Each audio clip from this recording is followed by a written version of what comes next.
and you stand still there. But Junkrat has not been punished yet. BTG goes with the map choice. I think this is perfect. Yeah. And when I think of map selection and the things that we were looking for, knowing the strength of maybe that last game performance is just bring the fight to a certain area on the same talent tier. This is the map that will allow you to do that as long as you don't struggle too much into the earlier Shrine phase, which if that goes as bad as the last one did, this is a map that snowballs a lot harder than Towers of Doom. So as long as the early game goes good, I'm feeling hopeful. But if it does not, I expect SPT to take this game quicker than they did the last. Yeah, and so either way, that's a good thing for BTG. And the suffering. Mercy.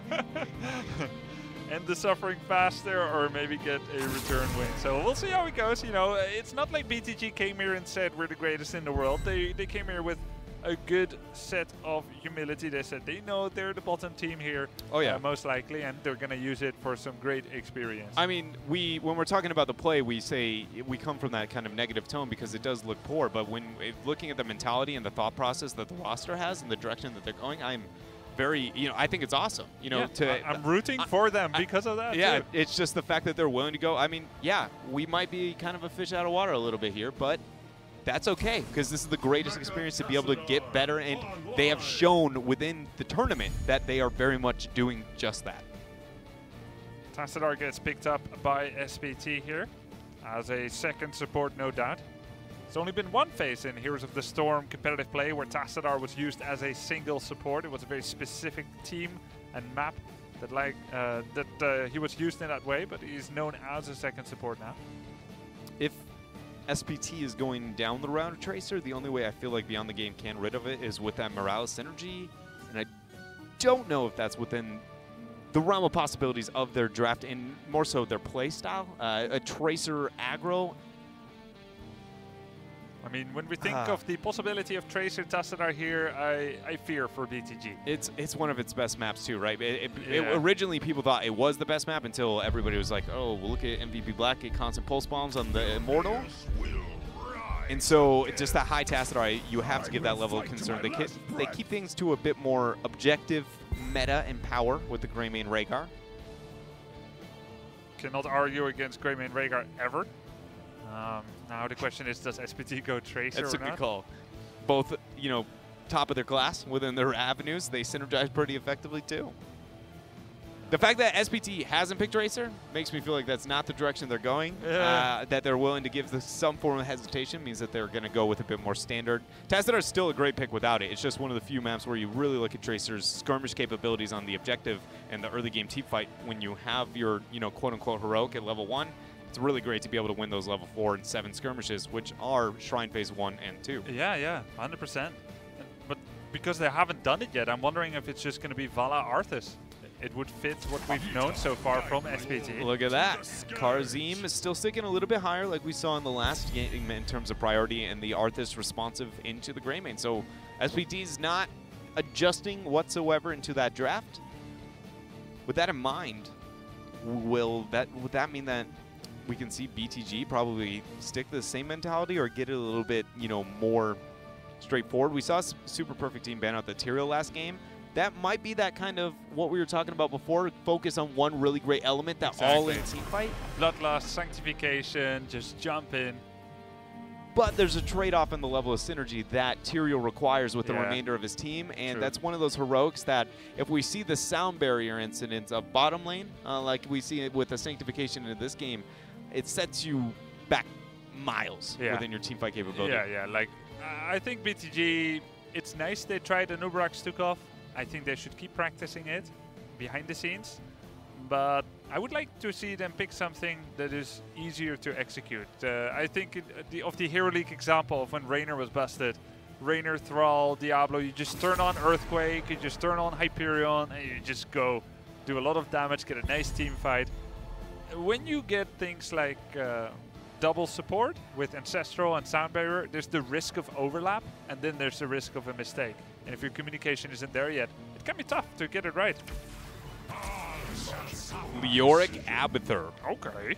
Oh my goodness. So I gotta go back a little bit here with some of the playstyles that China as a region has shown on Sky Temple. They were one of the few that was very comfortable with the idea of that 4-man, 1-split macro pressure like we see on maps like Infernal Shrines and such, where early, especially at the Western world, we felt that the objective was strong enough that that playstyle was effective, but Zool was one of the first heroes that we saw that kind of come out and dominate over to the map, and I feel like there's no way you can pick 2 heroes with that little early game pressure and assume that that's not the direction BTG is hoping this game goes. Well, you know, maybe BTG will say, we're not going to rotate much. We'll let Abathur do his thing and do like 1.5 lane worth of XP soak, and we're just going to go around with Leo and an assassin and a support and a main tank.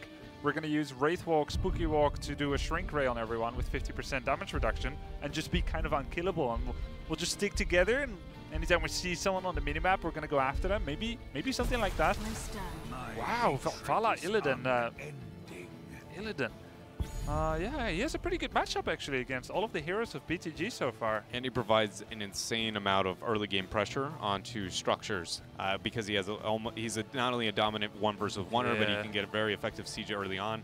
And into the Abathur composition, you do not want that to be the case, especially on a map like Sky Temple, where the map objective losing structures anywhere adds to the next objective being stronger. It's just, there's a timer on the map, and it's not in Beyond the Game's favor currently. Yeah. And if you are the better team, that might be all right. But if you are the weaker team, it's one of those, in my opinion, risk I wouldn't take personally. Yeah, because now Arthas, the primary counter to Illidan, is gone. Leo, Rhaegar, Greymane do not do well into Illidan. Then you have the Tassadar pairing for Illidan. You've got a lot of damage on the side of SPT to take down early fort, so that, like you said, the Sky Temple temples will go straight to the keeps. What does BTG do that can counter Illidan? Lili? Muradin? Is it going to be Cassia? It's going to be Muradin. I mean, it probably had to be a main tank. Like, Leo solo tank is awkward to the extreme. And it shows that BTG has gone with a draft where there really wasn't much flexibility in that final spot. Yeah, they were unable to do what most teams aim to in that last selection, right? Have it be diverse at least between like 5 to 6 different heroes in whatever direction they want to kind of capitalize on the weaknesses of their opponent's composition. The biggest downside to SPT's comp, if I'm gonna, kind of poke the hole, other than it is slightly out of meta, right? But it's still synergistic and strong, is they don't have a burst heal to deal with the Karzim, the Illidan to help him.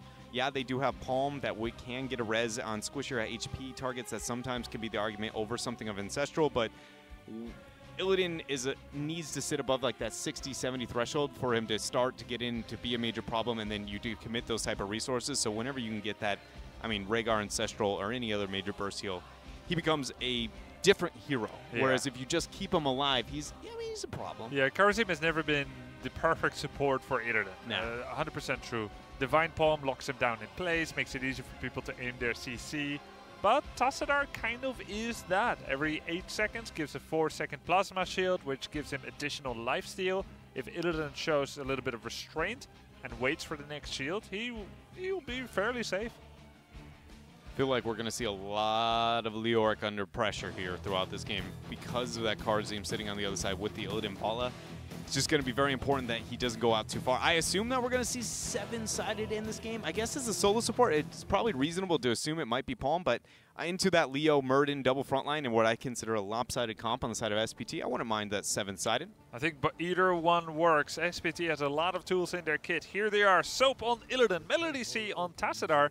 It's going to be Misaka on Arthas, Chen Xiao on Vala, and ZZH on Karazin. 5, 4, 3. And in the red, looking to find a win, is going to be Beyond the Game. We have ST on Greymane, A on the Abathur, 619 on Muradin, ZJZ playing Leoric, and Rhaegar played by MJ. We see BTG going around as a 4-man team, bit of zoning from Muradin and the Toxic Nest, recognizing that Illidan is pushing the top lane. Surprisingly not with Tassadar, BTG will do likewise, and it's going to be a base race. I think the core is being pinged furiously by both teams so far, as neither team again has the flexibility to rotate to defend. I can say only once in my entire competitive Heroes of the Storm watching anything and everything have I seen the gentleman's agreement where nobody backs, and you just go, well, he gets to the keep, and you both look at each other, and you can be like, who can take the race first? Have you played such a game? One time, but it's only viable. It's very specific metas, and currently SPT has the comp to do it. Not so much the case on the side of Beyond the Game. But it is the gentleman's agreement, at least when it comes to the trade. This is, for anybody who's wondering, why do you see this randomly where teams just take out front walls? The element is Abathur. It is single-handedly because of his weakness. If you're the Abathur team, it is in your best interest to try and go even with your opponent because you aren't going to be able to defend at an even rate than them. So guess where they're going to go? Go the other direction.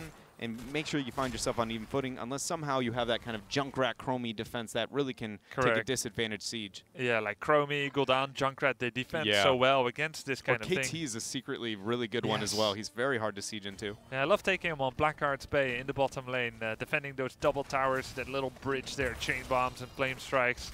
Oh, you made the mortal sin. You just said KT and you went to Kel'Thas? Come on.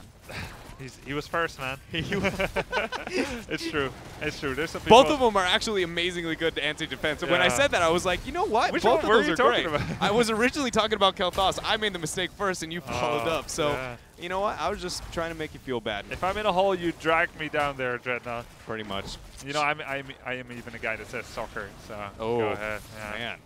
You tried to give me trash for aluminium. Yeah, aluminum. It's aluminum. I'm going to leave out random letters. Skirmish up on mid, not going to the favor of Beyond the Games. Easy H getting the track down, getting first blood. But there was, you know, at least a couple of shots consumed here by Beyond the Game. A lot of top was dominated by the Illidan. And it's the start of the struggle of the early game Abathur composition. Yep.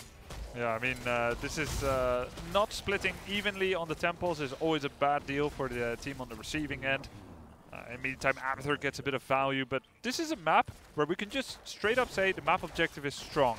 If you're not sure about Cursed Hollow or Tomb of the Spider Queen, map objective is hecka strong on Sky Temple. So, anytime you lose that map objective, it's bad. Even if you get maximum Abathur split soak value with his body. Now, BTG still has a bit of a talent equality. They're getting their own siege camp. And at this time, it is great to be able to kill the enemy siege camp really fast, rotate away, and let your siege camp push. BTG is doing this, but there is a trap. Misaka on Arthas, hiding in that bush, seeing if anyone will be careless enough to wander into him. BTG with good movement, though. Just want to say, I've never seen that so beautifully put, as you said. If you're unsure about, you know, Tomb or Cursed, this is hecka strong. I think that's a great way to put it in relative scale. You know, it is a lot. Maybe not a great adjective used, hecka, but I think the rest you nailed it. It is without a doubt the game. Sky Temple's a map that is built so the objective, no matter how questionable, how good of knowledge you have in Heroes of the Storm, it will end the game for you. You just go to the point, and eventually that is going to be the case. Whereas the Curse, you're waiting on those minions, certain situations, when the boss coming up. I mean, even Battlefield of Eternity, I've seen level 25, like 30-minute game bosses, which are so strong, but if they're not supported, they won't do anything. This is going to be a tough spot for Beyond the Game. They're choosing to fight in one of the only two lanes they don't have a fort into an Illidan composition. When you face Illidan, you always have to ask yourself, what is the distance to safety? Because he will track you down. Yeah. As we saw Soap do there, and he is not done. They're going to go in. At least ST able to steal the night camp that they had prepped in hopes of the secondary shrine phase that spawns over the next 30, 40, or it's going to be 30 seconds, but my goodness. Yeah, hard to get away from Illidan. It's so classic. You need to get to a fort in order to get away from him, and yeah, he punishes heavily whenever you're too far. Beyond the Game finds themselves in a similar situation to the map objective spawning in Towers of Doom, where this is kind of the, are we going to take this fight? Because if not, the scope of the future, far, far away. But again, the map situation is very different. Sky Temple accents SPT's playstyle and lead far better than the map like Towers of Doom. So this is even worse than game number one.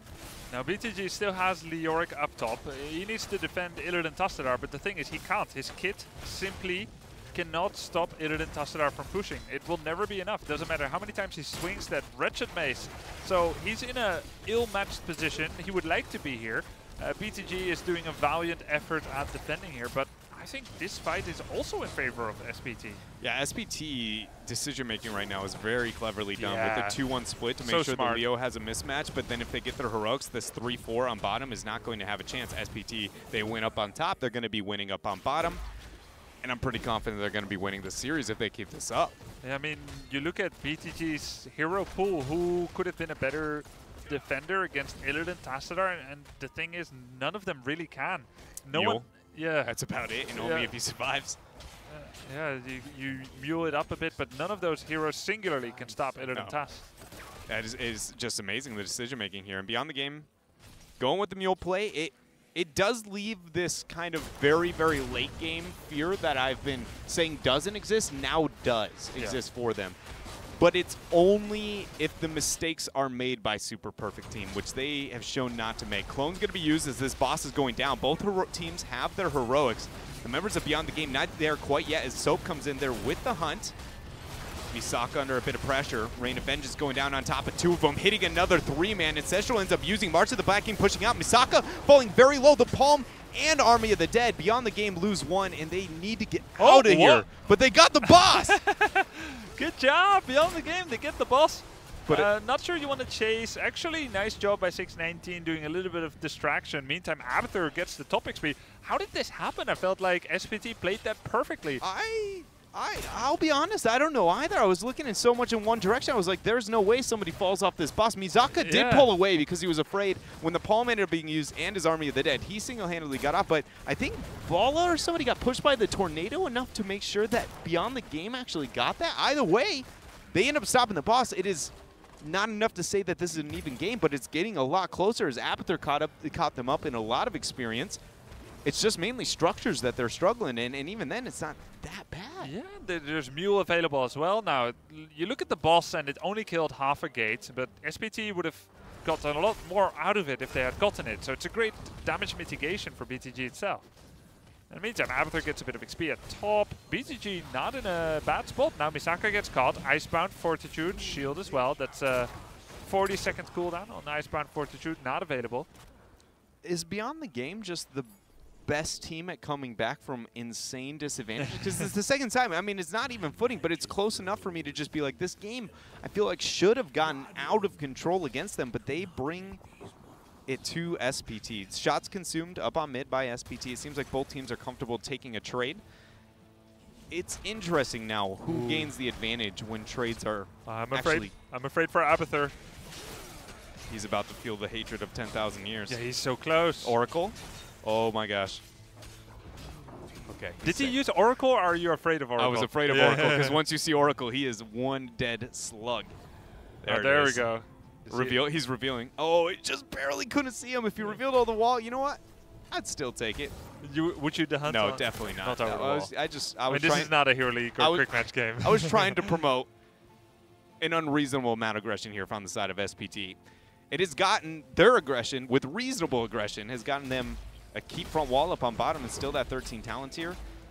Beyond the Game will not gain too much value out of the Mule. Over the next Shrine phase, it has gotten to the point where the scaling damage onto the shots itself, if it's only onto bottom, should get the bottom keep not to death, but if SPT pokes any damage in the front wall, it's very likely that Mule will be unable to do its job. Yeah, it will like heal a little bit, but it doesn't get that sustained value, double Mule over the course of time. BTG, they want to take away that top fort so that whatever next temple they get can actually go straight to a keep wall as well. In jumps Murden, misses the Stormbolt. Now he is under threat himself. Wraithwalk, though, trying to get the debuff onto the members of Rhaegar. SPT. Rhaegar in trouble, he got the hunted. You know, he was just saying hello, really. It seems like he just wanted to be hanging out, you know, with the dog. Yeah, this is the second time Illidan just the hunts on Rhaegar and then just leaves. Just saying what's up, man. Letting him know. SPT, though, they maybe want this. CJZ trying to get the flank back with that Wraithwalk, but not able to hit Chen Xiao. Misaka comes in, hits a Howling Blast on top of one. The damage is going to be there, but he's receiving pressure as well. Soap, now he's looking to join this fight. Nice March of the Black King, turning onto the members of SPT, but they kite back perfect. Very nice. Double Greymane on Arthas. Divine Palm, perfect. Can Illidan get away? Soap, I don't know if they're going to be able to make it out here. Chen Xiao needs to play perfectly if they're going to win this team fight, and he's kiting back, vaulting away, getting one Hungering Arrow, but I don't think he's going to make it because ST diving onto the back lane. S619 wow, does as well, and BTG wins the team fight. Can I get some help here, says Rhaegar. Illidan is on him now. Abathur copy, Abathur symbiote on Murden. ST! Oh, they're turning it! Oh, the hunt is back. 619 goes down. There was a bit of a split focus there by BTG as they were chasing Karazim on 5% life. They were chasing Vala on 5% life. Instead, Rhaegar gets taken out at the backline. Could not shake off Illidan. Very nice job by SPT.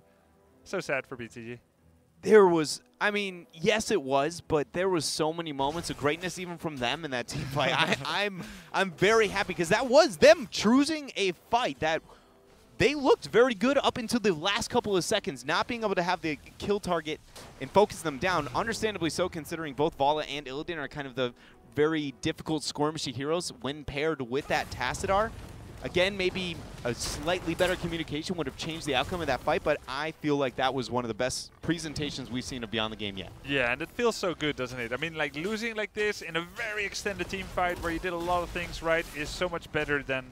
Because they picked the right fight. Yeah. They had to take that fight. If they win it, they get the top 4, they get value out of the objective, so they showed a decisiveness that is very nice. Now, BTG has a problem. Greyman is still at the top. Yeah. I don't know if SPT wants to take this risk round 2. Greyman is going to make their transition too low, and vision controlled by SPT. They know, and now they are going to get aggressive with this Soap, not hesitating for a moment, using that friend or foe to find more foes than friends, but not getting more than it looks like 1 kill here. 619 has a dwarf toss, but only 1. The hunt is available. He can't get away. Ancestral is there. Illidan on Rhaegar. Is there enough peel here to get away? Healing static. Cleanse 619 still goes down. Boss still pushing up on bottom, and SPT make the transition down. The mule is not going to last long. That boss has a fine mule, and he's going to go ahead and throw that tornado. There she is. Got rooted by the boss. The boss legitimately has a code that is to find mule. For anybody at home who doesn't know, if you drop the mule, it will sniff it out. It will rid of it. And SPT, this boss doesn't even have a root. No, it doesn't. Only for meal. It's a special piece of hatred that this boss harbors in its heart, only for meals. I'm not kidding when I say it's legitimately, I don't know the exact file name, but it's find_mule. Yeah, muck fuel. It's the spell that it ends up casting. Boss has made it to the core here. Illidan has also made it to the core. So the members of Beyond the Game have to find a way to get a wipe onto the backline, and they're trying to make that happen with CJZ onto ZZH. March of the Black King cancelled here. BTG's core dropping. Boss goes down, but SPT is here in 4 still. They're going to end the core here with a 10-2 takedown score. SPT wins the second map. BTG with a good showing, but ultimately not enough yet in this tournament to get their first map win. Sadly, that separates the rest of the teams here, it feels like, from Beyond the Game, at least when it comes to results perspective, because SPT sitting directly above it and now getting these 2 extra wins, it's really going to hurt. But again, they know the mentality. They have the proper mentality, and a lot of teams here expected it, and I'm still very thankful of their performances here so far. And that's not to take anything away from SPT, right? I mean, they are the best team in China for a long while. We view this as like the look at the negatives of Beyond the Game, but it's honestly SPT's outstanding. Yeah, SPT get another 2 very important points here to further their standing a little bit. Top 4 will still remain a challenge for them with such stellar opposition here from Korea, from Europe, and from North America as well. But 2 very important points for them. BTG with a lot of improvements, nicer drafting to be sure, some good decisiveness here, some nice team fights, more kills as well. But still, as the underdog of the league, not yet quite able to make it in. The one thing that stood out for me when looking now post-draft of both of those games is the appreciation and respect for what feels like a forming meta at this tournament for Chinese teams is not generally characteristic of what we see from them internationally. Yeah. It is very much, it's our play style or it's no play style, right? We bring the fight, we're going to run these kind of within our own regions, the picks that we know and love. But here, I mean, it's still there. Don't get me wrong. It's not being neglected by any means, but a bit more appreciation for what these other teams are kind of bringing to the table. Yeah, definitely agree with that. We see KSV here coming in with their meta, Fnatic, Dignitas. They come in with their own ideas. And China, they still have their own flair, like you said, but are listening. They are listening. And that's actually encouraging news for them, because as a region in the meta, they were a little bit behind. And maybe it's encouraging to know that they can catch up in such a way. Illidan hasn't seen a lot of play recently in various leagues, but here we are with Soap playing a phenomenal Illidan. Yeah, you got a lot of pressure. You know, maybe not as high impact global pressure and hunts as you normally see, but at the same time, I don't feel like that was the goal necessary considering the composition and more importantly, the map is just... I feel like they gave Soap one directive. They said, go for Rhaegar. Yeah. Just give him like a heck of a time. They mission accomplished, you know, 4 hunts deep, and never was able to truly get Ancestrals that were that high impact. Madness, I believe, one skirmish up on top, but I think the biggest thing for me was the fight that we did see up there. Not only was he the initiator for the first half of it, but really was the guy to get the bait in the mispositioning for Beyond the Game along there with Chen Xiao. Yeah. So cool game. We got another very cool game coming up after this one. As the players are already coming on the stage, it's going to be KSV versus CE. KSV, if you're just tuning into the Gold Club World Championship, welcome by the way, are MVP Black, the winner of BlizzCon 2017. They're the strongest team here right now. And CE, probably the best performing Chinese team of the Gold Club so far. Yeah, very much so. And, you know, historically, it feels like they are the Chinese LAN team. But that's it for us. We're ready to get back with the other series in just a minute, so stay tuned for more Heroes action.